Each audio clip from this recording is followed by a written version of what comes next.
começando mais um episódio do meu, do seu e do nosso Cash in Cash.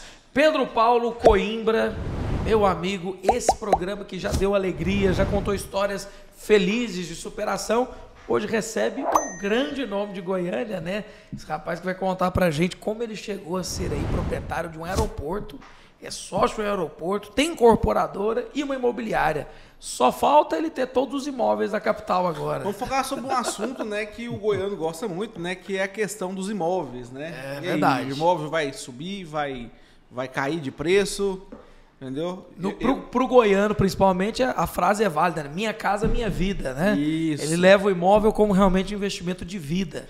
E daqui a um tempo eu vou adquirir um imóvel, tá? É. Então Você saiu dessa ideia de pegar todo o capital que existe e Não, porque eu tô fazendo uma alavancagem financeira, entendeu? Entendi. Tô fazendo uma alavancagem, eu tô comprando esse imóvel com os juros que eu ganho dos meus rendimentos. Depois você explica pra gente que sacada que é essa. O Pedro, ele tem as receitas. Eu vou até falar aqui pro nosso convidado, pedir pro Pedro apresentar o Rodrigo, mas ele é o seguinte, Rodrigo. O Pedro, ele vai no McDonald's, ele pega aqueles papelzinhos de promoção, Sei. ele arranca e fala, ó, esse me dá R$10 de desconto, somado com esse, tirando esse, você me deve R$10.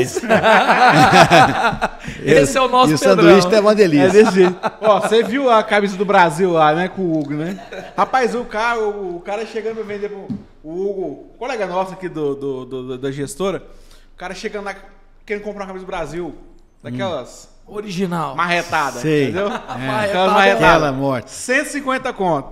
E aí, cara, eu negociando lá, se não fosse eu, tinha comprado por 150. Entendeu? Conseguiu comprar por quanto? 110. Era pra ter comprado por 100, né? Mas Ai, o Hugo é ai. absurdo demais. Um abraço aí pro Hugo. Mas então, vamos lá, vamos apresentar o nosso... Vamos, nosso querido Rodrigo, ele que é proprietário da Pentágono Imóveis, também da Inovar Construtora Incorporadora e também ele está lá na Antares Polo Aeronáutico. Rodrigo, falei tudo certinho aqui? Falou tudo certinho. Bem-vindo ao Cash in Cash. Obrigado, gente. Obrigado aí pelo convite. É um prazer estar aqui com Prazer vocês. todo nosso. Galera nova aí. E obrigado pelo convite. Fico muito honrado. Alegria nossa, Rodrigo. Fica à vontade, porque aqui é o seguinte, a gente se expõe, né? O Pedrão, principalmente, ele gosta de contar uma história. Tem umas frases prontas que eu gosto também, é cheio das frases bonitas. E hoje a gente veio para ouvir a sua história. Rodrigo, eu sei que as pessoas veem sempre o sucesso e não veem bastidores, né? Vê só o momento de glória, mas o momento do trabalho geralmente é esquecido.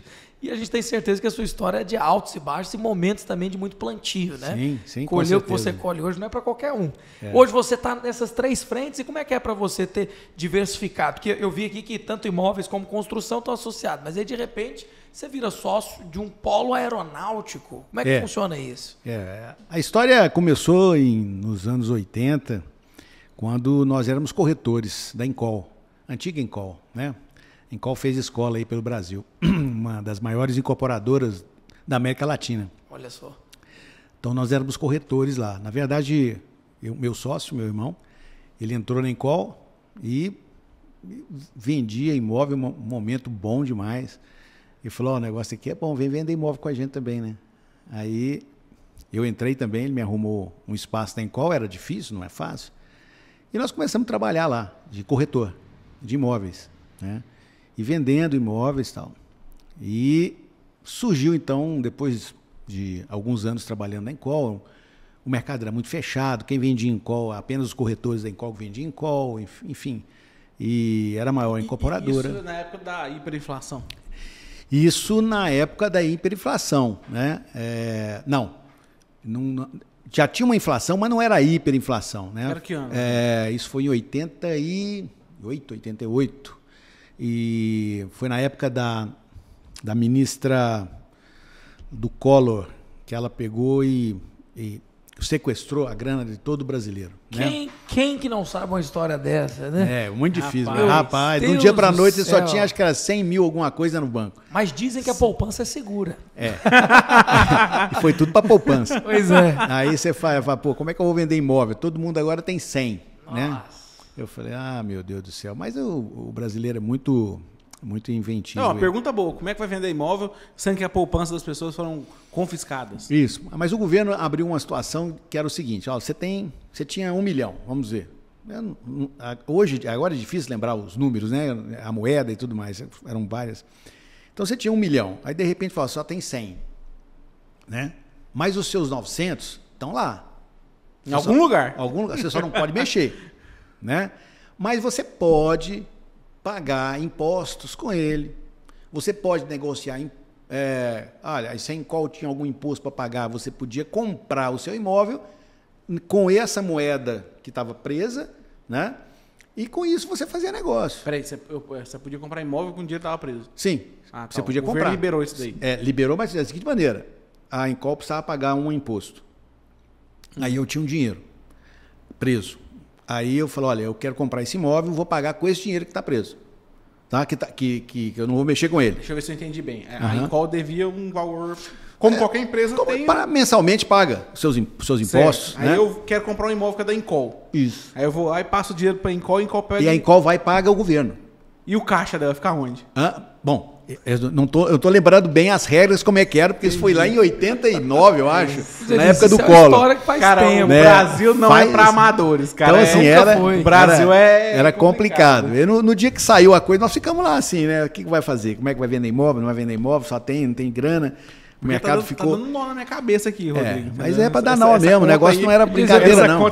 Se hoje você não tem dinheiro preso, tá pensando assim, imagina quem tinha, né? Pois quem tinha. Muita gente ficou com dinheiro preso e promessas do governo que aquilo ia ser restituído um tempo, enfim.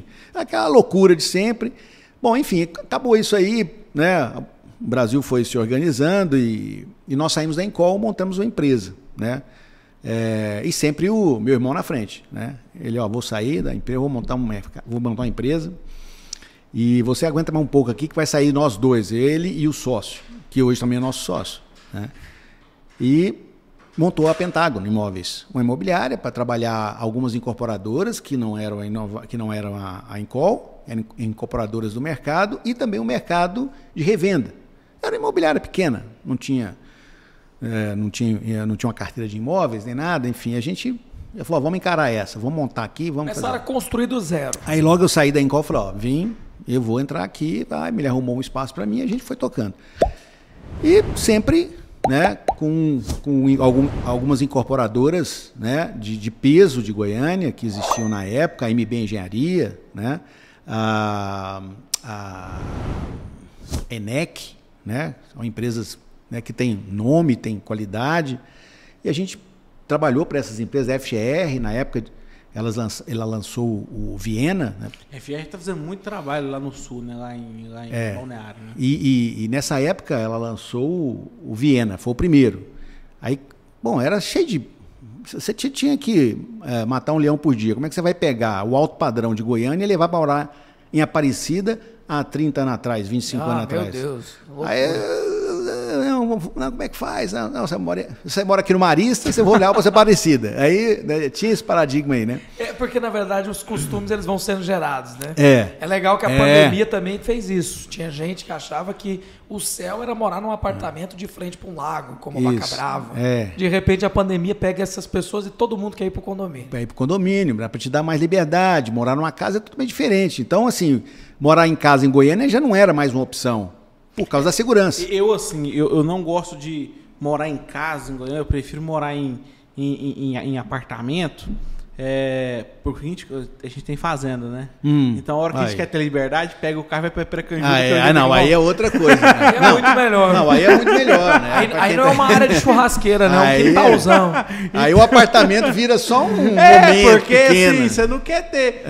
o apartamento tem que você ter aquela vista maravilhosa, né? A vista do alto, e a hora que você viaja, você não tem que preocupar com nada. Né? É diferente de uma casa. Claro, quando eu me fechar tem a segurança? Tem. Mas você ainda fica vendo vizinho, entendeu? Eu quero ver só a frente mesmo, assim, o ar, entendeu? Não, mas é isso mesmo. E você trabalhar isso era complicado. Então, assim, tiveram vários momentos assim que a gente trabalhou no mercado imobiliário, momentos muito bons, né? Momentos diferentes, onde o jornal, né, mandava em tudo, né? O jornal era tudo, né? Você não tinha rede social, você não tinha telefone.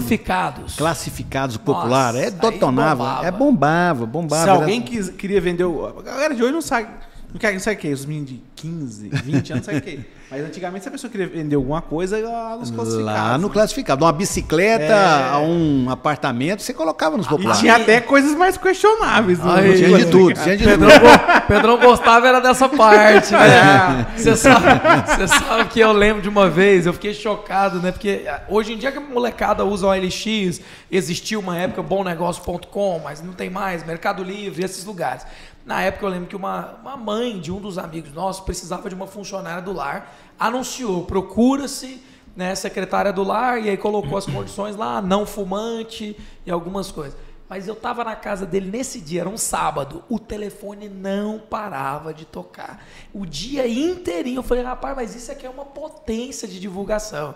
Anunciou no Classificados, para ver como que realmente era importante. Realmente era muito importante. E a Encol, assim, era foi uma escola fantástica para muita gente. É uma empresa que, quando ela saiu do mercado, ela era viável, né? Mas o país atravessava um momento econômico muito difícil, né? O país não tinha uma liquidez. Vocês não podiam se dar o luxo de acudir uma empresa como a Encol, né? Porque ela tinha ali um delay ali aquele vazio precisava de mais capital, né? E não tinha de onde tirar, né? Então vamos fechar a empresa. Vamos fechar a Encol. Não foi a Encol que se fechou. Então, assim, infelizmente, ela era uma escola e foi uma grande escola para todo mundo aí. Deixa eu te perguntar uma coisa. Na época da Encol, para ter chegado onde você chegou, eu imagino que você era um bom vendedor. Né? Eu acho que eu sou ainda um bom vendedor. Não, nunca deixei de ser. Nunca deixei de ser. Eu tô querendo dizer o seguinte, uma vez, não sei se você já teve a oportunidade de ver essa série no History Channel, já citei mais de uma vez aqui no podcast essa série. Os Homens que Construíram a América. Tem o The Man Who Built America, né? Eu não lembro quem foi o grande empresário, também é uma série de empreendedorismo, que fala assim que o bom vendedor, ele é como um bom cirurgião. Você não acha ele em qualquer canto. Né? E assim, para chegar... acho que não lembro quem falou na série. Foi um grande magnata americano. Falou só... Todo empreendedor de sucesso é um bom vendedor. Você quer ouvir uma história interessante? Eu quero. Pois é, eu vou contar para você uma escola muito interessante. Eu estava lá no meu plantão na Encol, né? Você não tinha apartamento decorado. Você fazia plantão na empresa, né? E depois você ficava ligando para cliente, fazendo prospecção.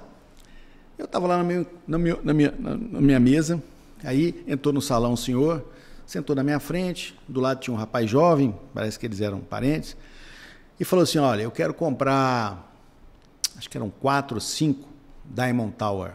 Diamond Tower era o apartamento mais caro que a Encol tinha. Em frente ao zoológico ali, na Alameda. Top. Nossa, eu falei, opa. Arrebentei. Agora, 4 apartamentos.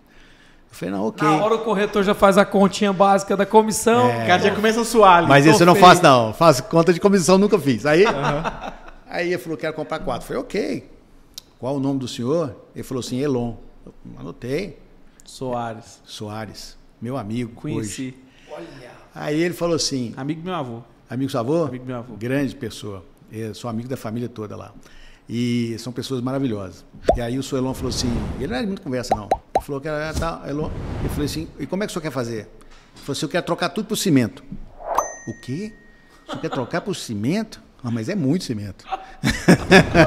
É cimento. Irmão Soares ia pegar o falei, estoque rapaz, eu sabia que não ia ser ser fácil desse jeito, né? Aí eu falei, tá ok. Aí, meu telefone é esse, me procure em tal lugar, tá bom. Aí fui falar com o superintendente, o Dr. Dalton, outra pessoa fantástica, Dalton Cunha Matos, que é o superintendente da Encol aqui em Goiânia. Eu falei, doutor Dalton, existe a possibilidade?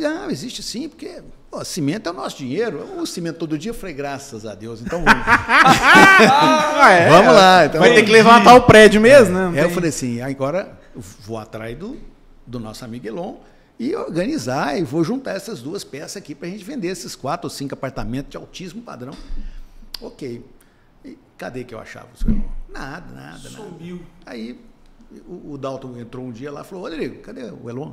Eu falei, eu não estou conseguindo achar ele. Não tinha celular, não tinha nada, ligava lá e a secretária, não pode, tá não sei. Aí o Dalton falou assim, Rodrigo, você tem que ir lá, rapaz. Você tem que ir lá, sentar lá, esperar ele. Eu falei, o senhor está certo. É isso que eu tenho que fazer. Como vendedor, eu tenho que ir lá. Aí eu peguei meu carrinho, fui lá. Cheguei lá, e você falava que era da Encol naquela época, você tinha moral. Então eu cheguei lá na Pio 12, eu falei, olha, eu sou o Rodrigo da Encol, eu preciso falar com o doutor Dalton, o doutor Elon, sou Elon. Não, pois não. Vem cá. Tá. E aí as portas foram abrindo. Eu falei, nossa. Deu certo. Deu certo. Aí fui chegando lá e tinha um corredor enorme assim, e ele estava numa salinha e com outras pessoas lá conversando, né? Eu vi que ele estava conversando com outras pessoas, eu falei assim, fui chegando perto dele e falei, vou ficar quieto aqui. Aí ele estava lá conversando, ele me deu uma olhada assim de rabo de olho, ficou quieto. E aí falou assim, o que você quer? Eu falei, ô, seu Elon, tudo bem? O senhor está lembrado de mim? O Rodrigo tem como? Ele falou, faz o seguinte, você sai por aquela porta lá e você só volta aqui quando eu te chamar. Caramba. Rapaz, eu falei, qual porta? Você perdeu a porta, perdeu tudo. Rapaz, eu falei, nossa senhora, mas meu o homem é bravo, rapaz. Eu já saí da portinha e eu vou embora. Eu falei, nossa, rapaz, mas aquele negócio me deixou amarrotado. Tudo bem, eu falei, ó, Dalton, não tem jeito não tem chegada lá não, o homem bravo. Aí, cheguei, voltei para a Encol, né, todos os meus planos aí, virando poeira, e de repente, eram os recados. Ó, Rodrigo, o seu Elon te ligou. Eu falei, nossa, meu Deus do céu. Deu até aquela tensão. Aquela tensão, né? Bom, enfim, aí nós juntei o Elon com o Dalton, e nós fizemos essa venda de 5 apartamentos em saco de cimento. Que é isso? Aí falou assim, onde é que nós vamos colocar tanto cimento? Aonde vai colocar tanto cimento? Aí vinha da indústria e tinha que colocar em algum lugar. Aí no Goiânia 2 tinha um centro comercial lá que não tinha sido aberto ainda. Eu falei, doutor Dalton, vamos colocar no centro comercial? Boa ideia, vamos abrir as lojas lá e enfiar saco de cimento para todo lado. E fizemos isso e tal. Aí eu vendi esses 5, depois vendi mais uns 3, ou seja, vendi quase 10 apartamentos para ele. Que é isso? Fiquei amigo dele, é uma pessoa maravilhosa. Conheço o genro dele, que é o Moacir Mussi, meu amigo, né? Já fizemos negócio junto. As filhas, enfim, é uma pessoa muito bacana. Eu acho o máximo, porque é o seguinte, tudo na vida é uma questão de você saber a velocidade e o modo, né, das coisas. E assim, todo vendedor já passou por essa oportunidade de ter que fazer uma venda, mas ao mesmo tempo não saber a maneira certa de pescar a venda. Porque não é brincadeira, você tem que ter muita inteligência, bom senso. Porque o vendedor, ele ganha... Tem que ter fé, né? Tem que ter fé. Ele não pode ser chato. Não pode. E nem insistente. Porque mas você ao mesmo tempo também não pode ser entregue demais. Sabe aquele cara que está desesperado para vender? Não, esse não vende. O que não vende. Esse é o que não vende. O vendedor que fala assim, compra só uma meia para me ajudar a bater a meta do mês. Eu já entrei logo. A gente sabe bem qual que é. O Pedrão vai comprar um palitozinho. Não, faz o seguinte, compra uma meia para me ajudar a bater a meta. Mas tem muita história. Essa é uma bacana que eu levo aí. Me valeu um amigo muito querido. E é engraçado, né, Rodrigo, a gente pensar que passa muito rápido. Então, às vezes, aquela situação te deixa sem saber para onde ir. Tem muita gente que talvez está assistindo o vídeo agora pensando assim, minha carreira fracassou. E, no entanto, tem problemas que vêm para o bem. Deixa eu fazer um negócio para você. Todo dia tem um negócio bom para fazer. Todo dia. Pedi esse negócio. Amanhã tem um negócio bom para você fazer. Amanhã tem outro negócio bom para você fazer. Olha, todo dia tem um negócio bom para você fazer. É um pensamento bom para ter de manhã, viu? Todo dia tem negócio para fazer. O bom e o ruim. Bom? Você é escolha. É escolha, você escolhe. Porque é o seguinte, Rodrigo, tem uma frase que eu gosto. O Rafa já tá até rindo ali. Eu falei que ele é o cara das frases, né? Uma frase que eu gosto muito é que todo dia de manhã acorda o esperto e o trouxa. Entendeu? E ele sai de casa, se encontra no meio do caminho e faz negócio. Aí quando você falou que todo dia tem negócio, eu lembrei dessa frase e comecei a rir. Negócio bom tem todo dia. Você pode... Com certeza. Todo dia. Tem que acreditar nisso. Se você não acreditar nisso, não adianta.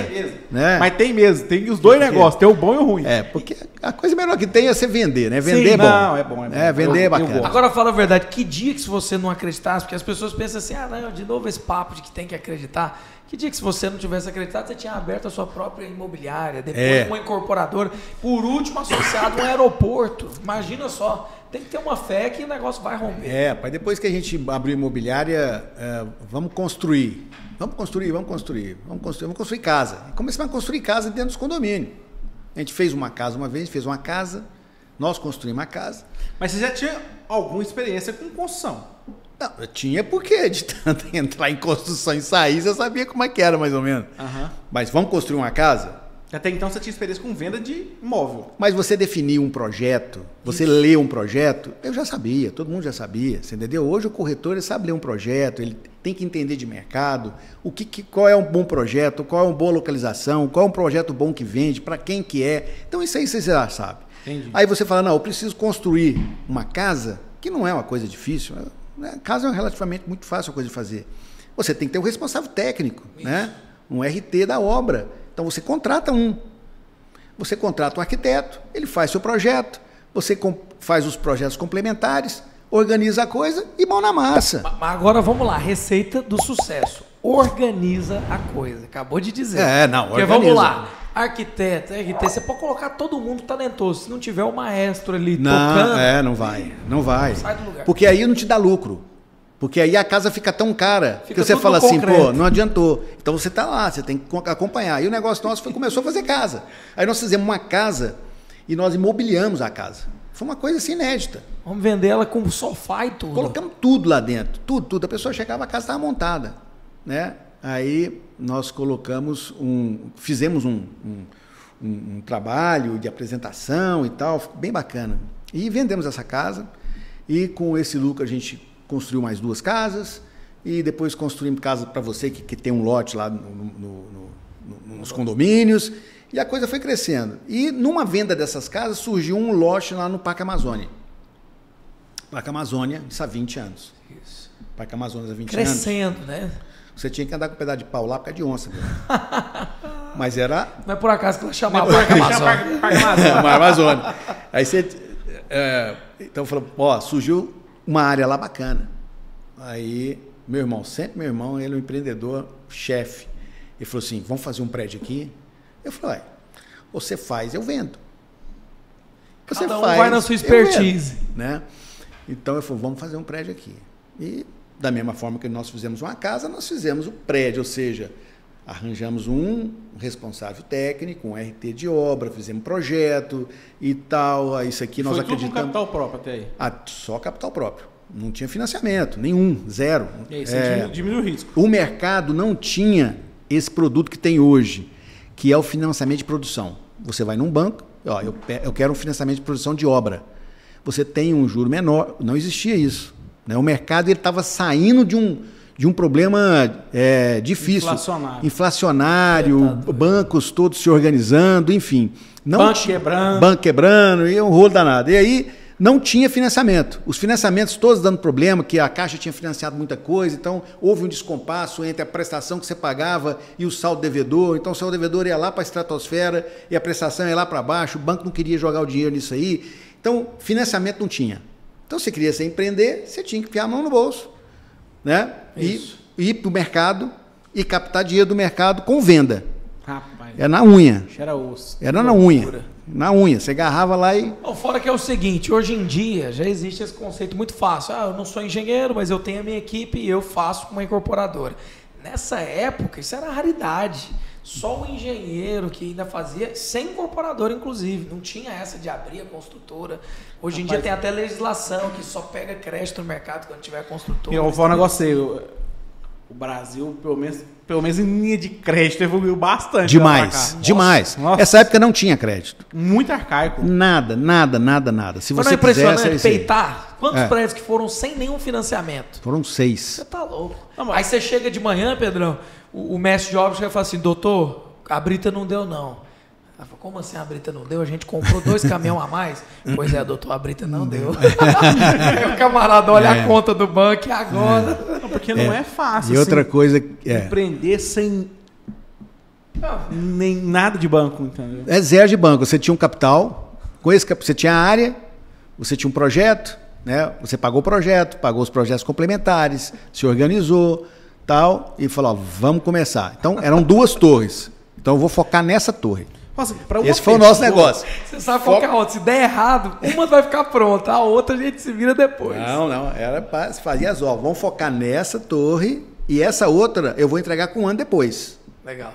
Entendeu? Eu não subi as 2 juntas, porque eu ganho o lucro dessa e financio e jogo na outra. Você entendeu? É sacada, hein? Então, nós começamos uma torre e com o capital que nós tínhamos, deu para ir até um determinado espaço e o resto tinha que vir de venda. Tira uma dúvida aqui, eu sempre quis entender essa parte.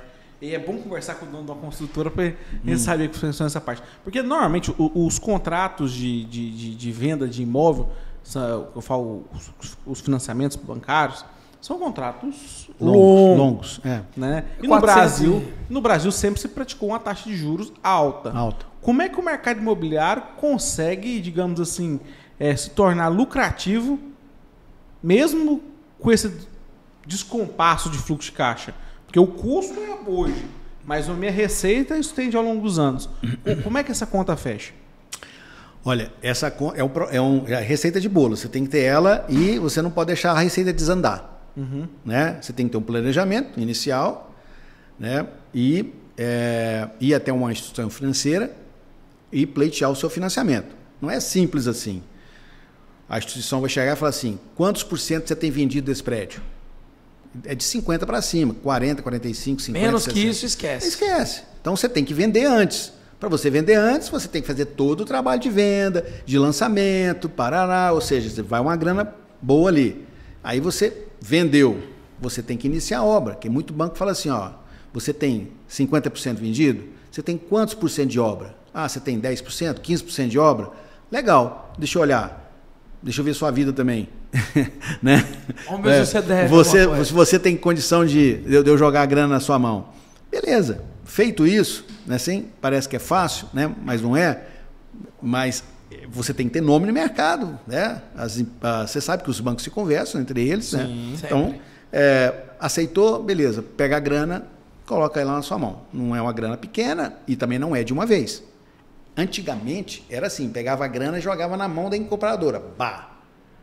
Entendeu? Sim. A incorporadora pegava aquela grana de uma vez e ela alavancava aquela e mais outra. Que loucura. Então hoje não é mais assim, não. O cara chega e falou assim, quanto você tem medido aí de obra? Ah, eu fiz uma medição aqui, eu tenho 5 milhões. Então tá ok. Tá aqui você já colocou 5 milhões, eu vou te dar os 5 milhões. E agora, mês a mês, eu vou dando aquilo que você medir. É o correto. Sim, né?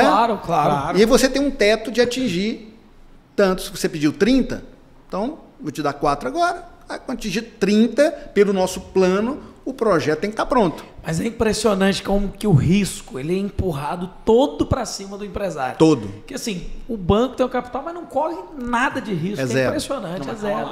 É zero. Tá certo, quem está empreendendo é o empresário. Eu sei, mas escuta com atenção. O banco, ele não está financiando, ele está ganhando em cima. Ele é o último. Só oportunidade para o banco. Ele é o último a colocar o dinheiro, o primeiro a receber. Exato.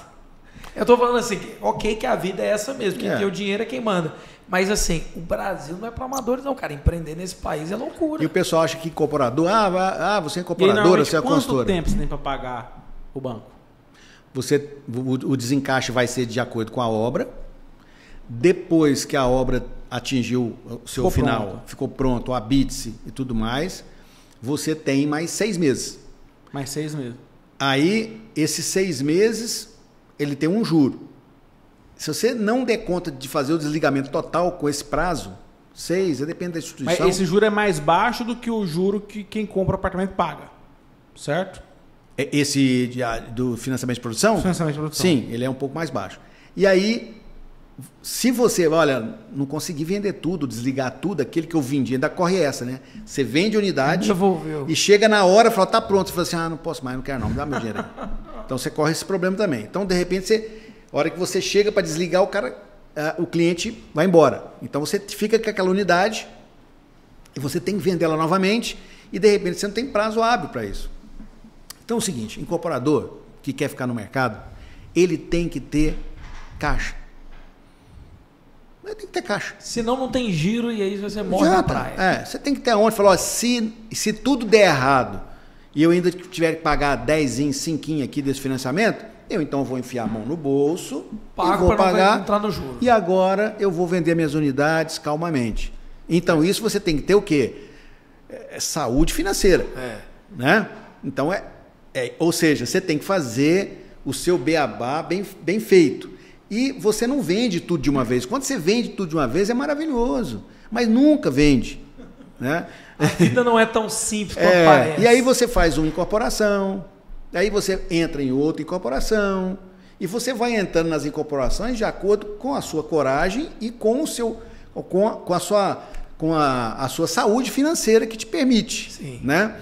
Então eu prefiro entrar numa incorporação para outra incorporação quando ela está resolvida. Assim, eu vendi, está ok, está andando, se der alguma coisa ainda consigo aceitar. Mas em relação a prazo, porque os contratos de hipoteca são contratos longos. Sim. Né? Agora, o contrato de produção é um contrato tão longo quanto o Não, é esse contrato. Ele vai do início, do fechamento do contrato até o final da obra, mais 6 meses. Que é isso? Peraí, calma. Você tem 6 meses para pagar depois do... Sim. É isso, você não pegou. O banco recebe assim, na cabeça. Acabou, meu amigo. Ou você, 6 meses, e depois de 6 meses você tem mais uns 4 meses ou mais 6 meses, mas aí é com outra taxa. Outra taxa mais cara. Então você constrói e você tem mais 6 meses para quitar o financiamento de produção. Porque se você vai construindo, vai vendendo. Isso aqui é um chicote. E aí eu vendo para você, para você, para você, para você. E falo, olha, no final da obra, eu vou pegar aquela parte que você vai financiar e vou desligar de mim, que está com o banco, para você. Então, aquela dívidazinha que está comigo, eu vou passar para você, para você, para você, para você. Tá certo? Então, chega na época do Habits, antes do Habits, tem muita instituição financeira que eu começo a desligar antes do Habits. Ela vê lá, fala, olha, o Pedro foi um cara bacana, pagou sempre em dia. Pedro, eu vou desligar você antes do Habits. Tá certo? 3 meses antes, eu começo a desligar. Tá? Tem alguns outros que ela não desliga, tem que buscar outra instituição. Então, enfim.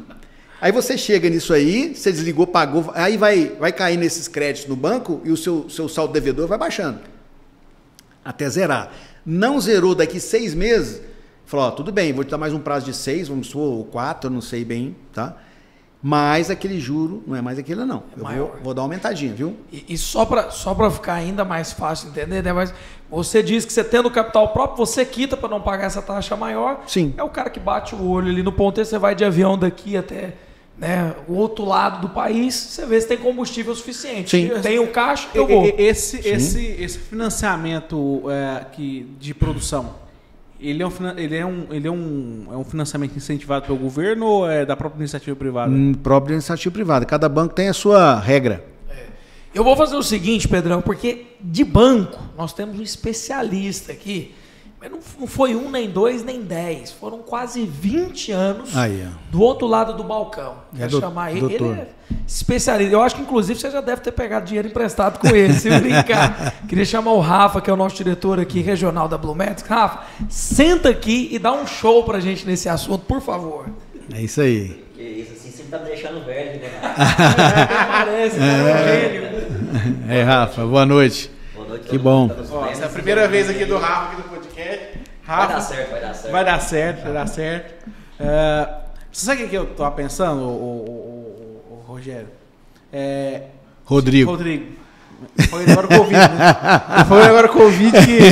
Depois da Covid... A Covid não tá ajudando ele, não. Não tá ajudando, ainda mais só... Nasceu certo. Aí agora Ainda mais essa hora. Não é essa hora da noite. Tá... Não, mas é que eu tinha falado pra ele agora o Covid. Foi mesmo.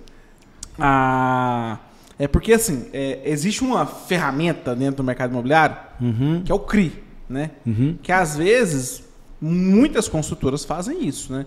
Que é empacotar todos os recebíveis, né? Ela vende esse mercado, coloca o dinheiro no bolso, não influencia na capacidade na alavancagem da empresa e constrói um novo empreendimento e, assim, a vida vai tocando. Sim. Não seria mais barato isso que o financiamento de produção? Mas quando você já tem uma carteira de respeito, né? Que você possa fazer isso e você põe o dinheiro no bolso, capitaliza para você trabalhar, é negócio. De repente, não. De repente, é mais negócio você capitanear esse dinheiro no mercado e trabalhar com o dinheiro dos outros, né? E o seu dinheiro você colocar em outro lugar e fazer outras coisas. Enfim, depende muito do empreendimento, depende muito do momento, né? E tem construtoras que... Isso é muito usado para incorporadoras de loteamento, né? Porque se você tem um tempo mais longo, vamos dizer assim, um tempo longo de parcelas, né?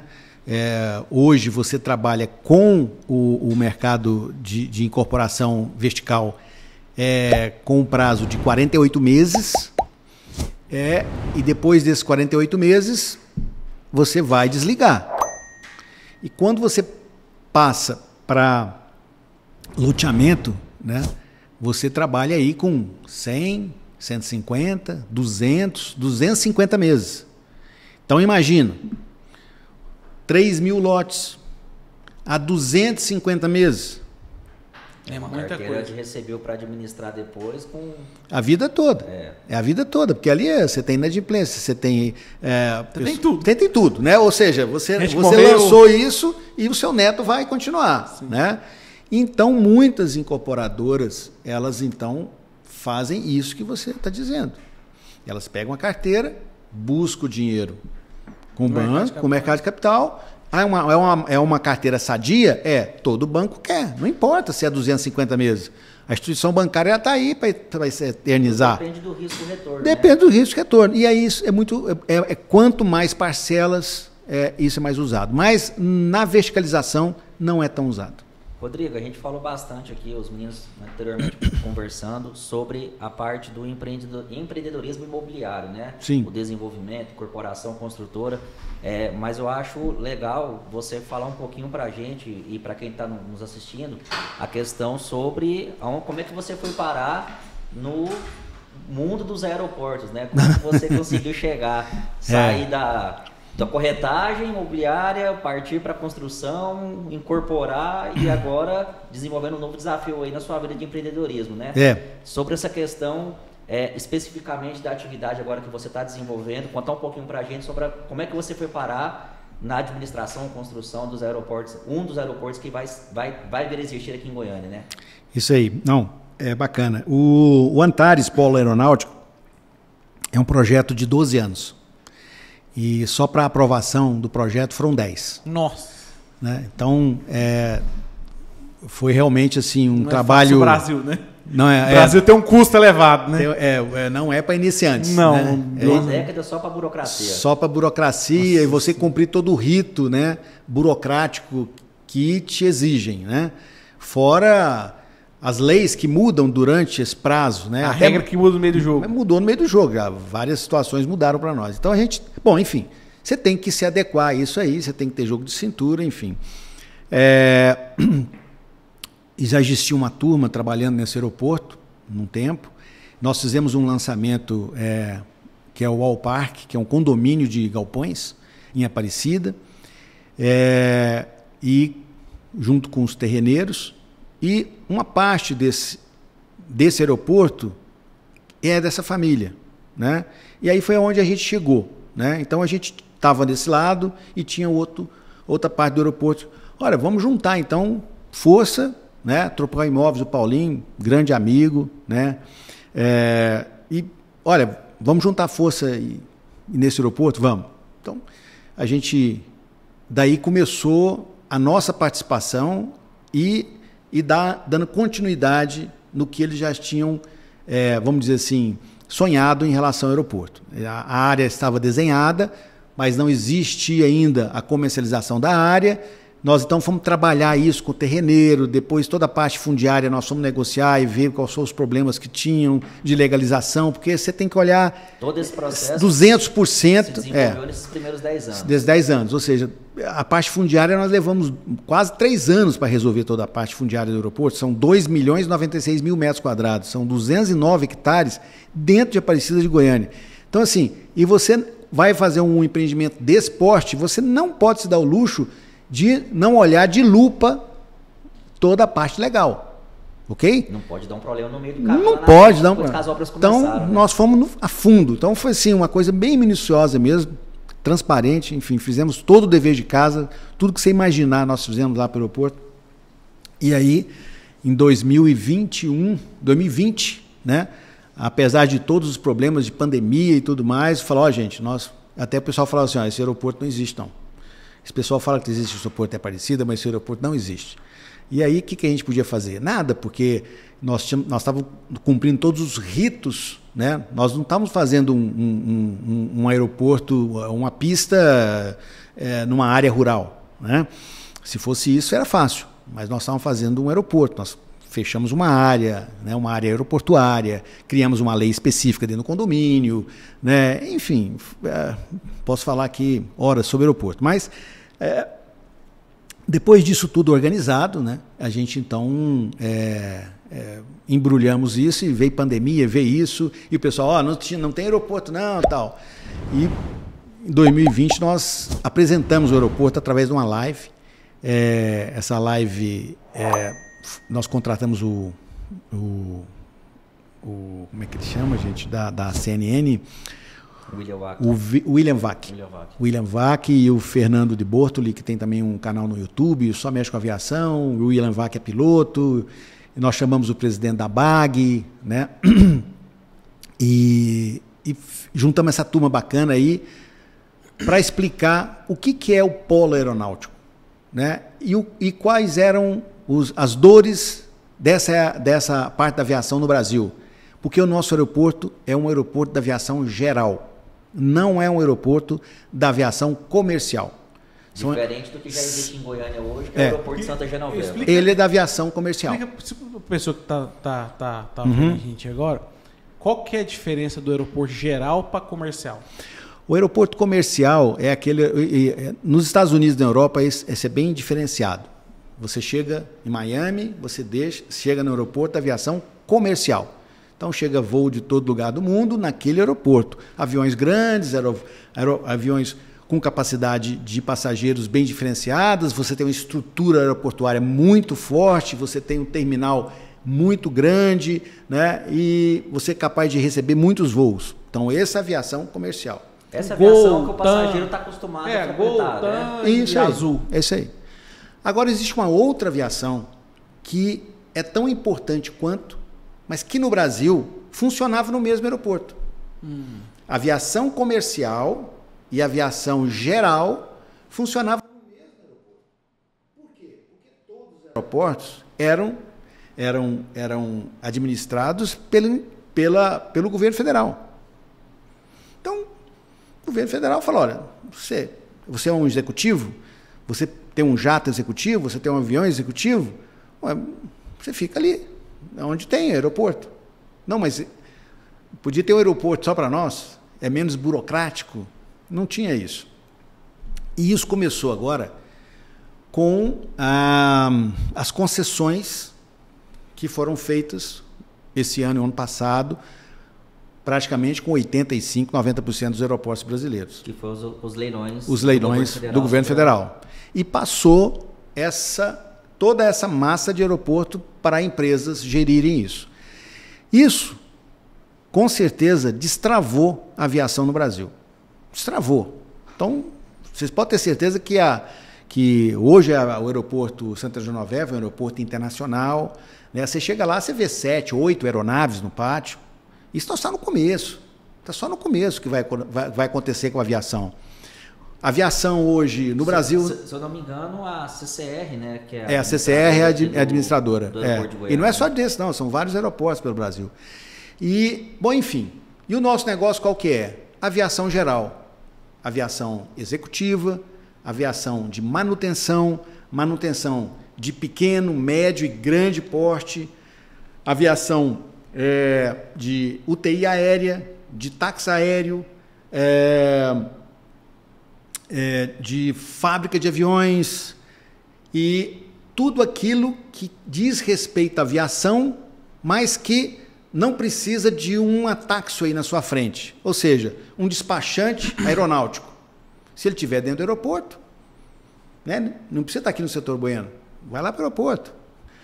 Um simulador, vai lá para o aeroporto. Uma escola de piloto, vai para o aeroporto. Então nós temos área para isso. E aconteceu que ampliou esse leque, porque Goiás está no centro do Brasil, né? E até nosso slogan, Antares, no centro de tudo. Então nós estamos no centro do Brasil. Isso quer dizer o quê? Logística. Sim. Então a logística em Goiânia, em Aparecida de Goiânia, ela é fortíssima. Então só no começo. No Brasil também, para você ter ideia, o e-commerce no Brasil cresceu 30 ponto alguma coisa no ano. Em Aparecida, cresceu 62% em relação ao Brasil, dobrou. Todos os CDs de distribuição estão vindo para o centro, porque é no centro que você distribui mais barato. Se você está no Sudeste, você está no Sul, ou no Nordeste, ou no Norte, como é que você vai fazer uma distribuição e ser competitivo? Sim. Você tem que estar no centro, porque aí você está perto de todo mundo. E isso vai envolver até da pequena indústria, do pequeno comércio Sim. local, até um grande distribuidor. Tem né? uma Amazon, Se você pensar... Magazine Luiza. Nós temos Mercado espaço Livre. para qualquer um desses players gigantes. Você fala assim, você tem? Tenho. Então, hoje nós você temos... não se torna um competidor dele, pelo contrário, você Não. se torna Um parte da parceiro. cadeia logística. Não, parceiro. É um aeroporto de negócio. A partir daí que é um aeroporto de negócio. A parte do e-commerce e da logística, né, que tá começando a explodir, né? Só um dado. Hoje você vai para a Aparecida de Goiânia, você precisa de um galpão, não tem. Você não consegue alugar um galpão lá. Não tem oferta de galpão. E a procura é enorme, né? É um dado muito importante para quem quer investir em galpão.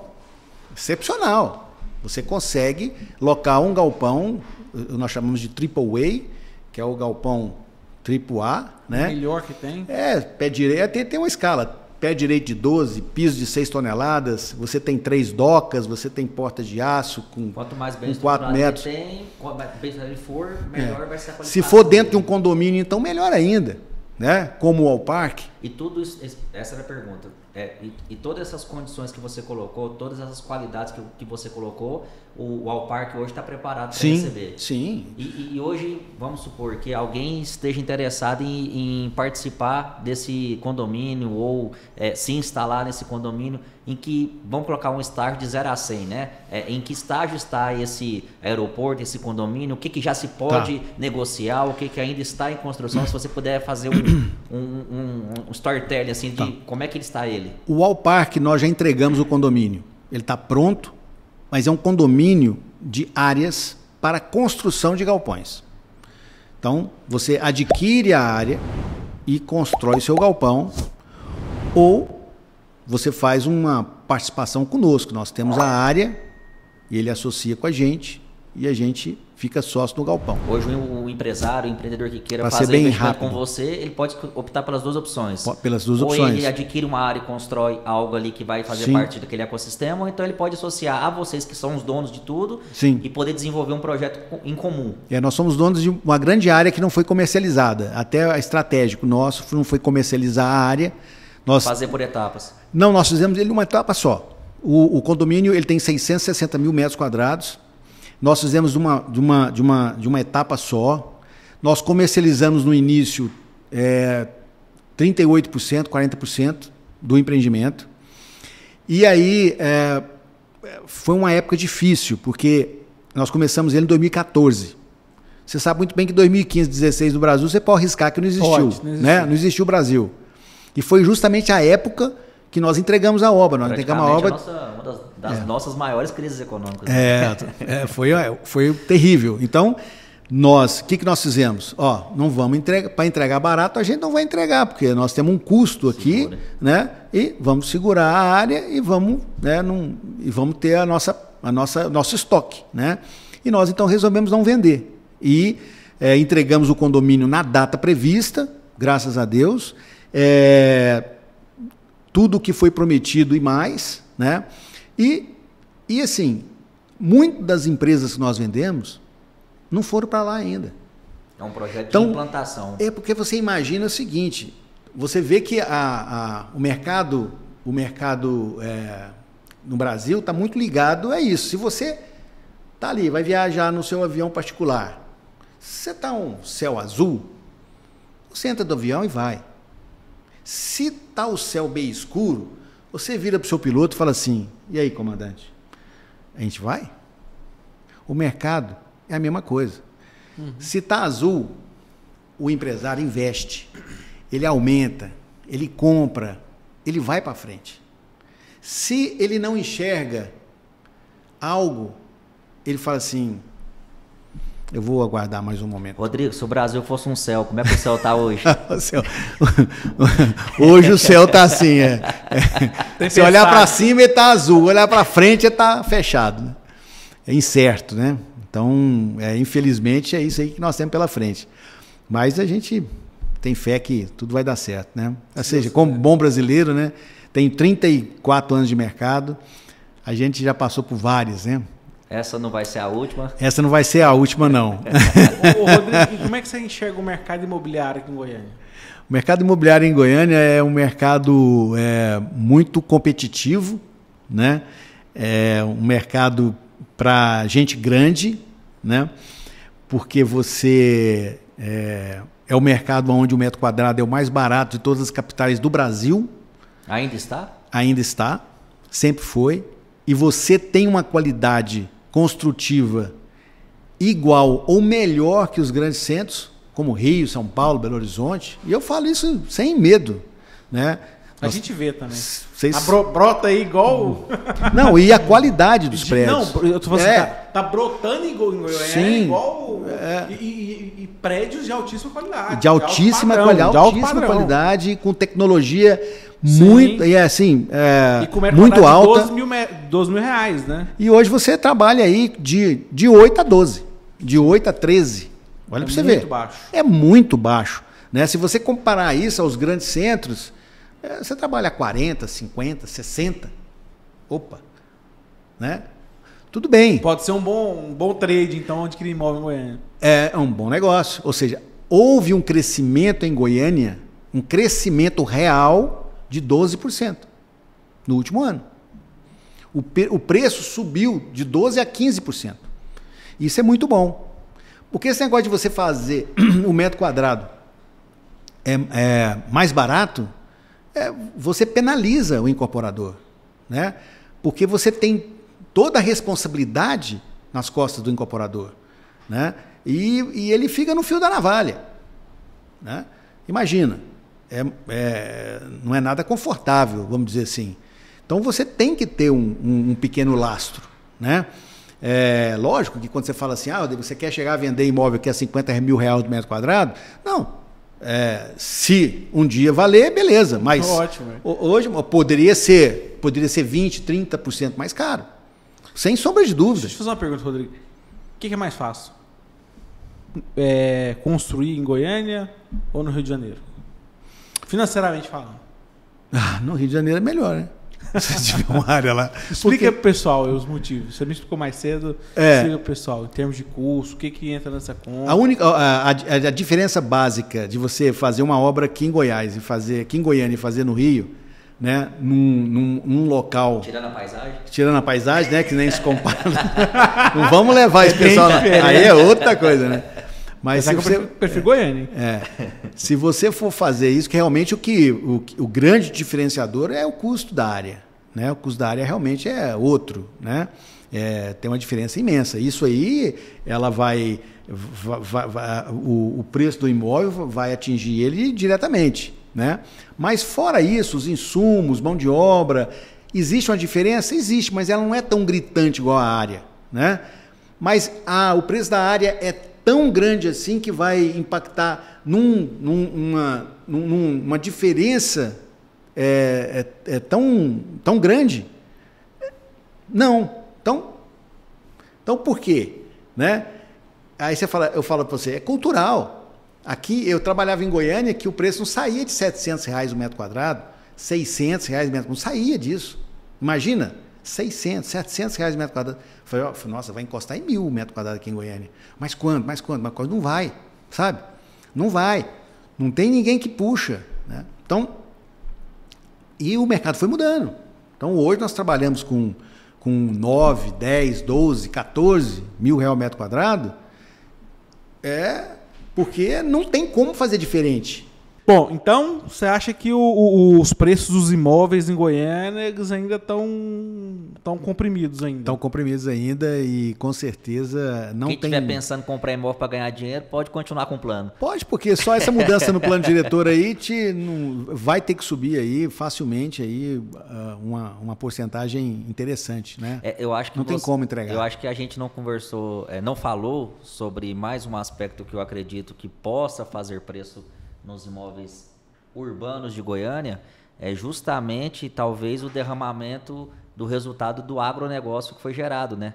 Esses últimos 4, 5 anos o agro teve aí... E vai continuar despontando. Vai continuar despontando. E nem tudo que resulta do agro volta para o agro, né? Então acaba que esse dinheiro, esse recurso também pode acabar, eu acho que acabou já. Acaba. Vindo parar aqui no metro quadrado. Vem parar. O agro é um vetor aí fantástico, né?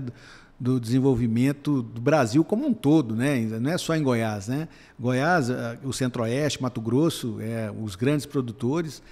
mas eu vejo que hoje, com a tecnologia que o Brasil conseguiu no agronegócio, um planeta com mais de 8 bilhões de pessoas que precisam comer todo dia, né? Nós, com a capacidade de produção que nós temos, isso aí não tem volta. Porque se tiver volta, se isso acabar, tem certeza, vai morrer muita gente. Então, isso aí é daqui para frente. O problema gerado é grande. Daqui para frente, não é daqui para trás. Daqui para trás não existe, é para frente e para frente. Nós temos uma área de produção no Brasil em relação à nossa extensão de terra que, você fala, nossa, vocês são bons de serviço, porque consegue produzir nessa área o que vocês produzem. Então, veja bem, e quando esse dinheiro entra, ele entra para todo lado, né? Entra para todo lado. O agronegócio, a pessoa que está no agro, ele compra imóvel aqui, ele abre empresa, enfim, o agro realmente forte. Fantástico. Agro é top, né? Agro é top. Bom, Rodrigo, eu agradeço a sua presença no nosso podcast, né? Foi muito bom, aprendi demais. Todos os convidados que vêm aqui, isso aqui... É uma escola. É uma escola. O podcast é uma escola, onde quem fala é o professor, quem ouve é o aluno, né? Óbvio, né? Quem fala é o professor, quem ouve é o aluno. Cara, não podia ficar assim, sem aquela contribuição... O pensamento é bonito. Fantástica, né? Enfim, eu quero dizer que sempre o convidado é o professor, e a gente acaba sendo um aluno. E isso é muito bom, né? Acho que aprendi bastante. Foi em linha que você falou em relação aos imóveis de Goiânia. Foi em linha que o professor Baroni tinha dito aqui alguns meses atrás. Né? Outro convidado que veio aqui. Um outro convidado que veio. E assim, gostaria de agradecer a sua disposição por você ter vindo aqui uma hora dessas. Eu que agradeço. Conversar com a gente. A oportunidade, é sempre bom conversar. O mercado imobiliário é algo que é fascinante, pelo menos para nós que vivemos dele há mais de 30 anos, né? E são momentos, são desafios, né? E que a gente está todo dia pronto para encarar e para superar. Né? Eu gosto de falar, o Pedro tem muita frase, mas eu gosto de uma também que eu acho muito bacana, que independentemente do setor que a gente atua, o difícil não é matar um leão por dia, né? É desviar de tanta anta que tem no caminho, né? Que, pelo amor de Deus, que dificuldade não falta para a gente empreender nesse país. Matar leão nós já estamos acostumados. Acostumado. Mas desviar de anta ainda é difícil. Esse jogo de cintura, né? Mas isso aí, é bom demais, é para frente que anda e, né? Como diz o outro lá, foguete não tem ré, né? Não. É só pra cima. Só pra cima. Os do Elon Musk que tem, mas... Daqui pra frente vai ter. Vamos fazer a parte. É só um detalhe. Bom, pessoal, eu agradeço aí a atenção. Se inscreva no canal, deixa o like, tá? Compartilha. Até semana que vem. Tchau, tchau.